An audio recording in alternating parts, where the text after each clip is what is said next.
மெட்ராஸ் படத்தின் வெற்றிக்கு பிறகு கார்த்தி நடித்து வரும் படம் கொம்பன்.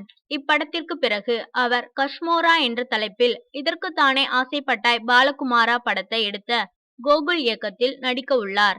இந்த ப்ராஜெக்ட் கொம்பன் படத்திற்கு முன்பே நடக்க வேண்டியது. ஆனால் கோகுல் சிறு கால அவகாசம் கேட்டுக்கொண்டதால் கார்த்தி கொம்பன் படத்திற்கு சென்றார். தற்போது இயக்குனர் முழு கதையும் முடித்து ரெடியாக உள்ளார். முதலில் இப்படத்திற்கு ஸ்ருதிஹாசன் பேசப்பட்டது.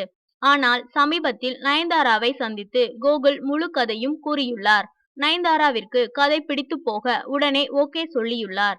கொம்பன் கடைசி கட்ட பணியில் இருக்கும் கார்த்தி சீக்கிரம் அப்படத்தை முடித்துவிட்டு கஸ்மோரா படத்தில் களம் இறங்க உள்ளார். இப்படத்தில் ஒரு குறிப்பிடத்தக்க விஷயம் அடங்கியுள்ளது.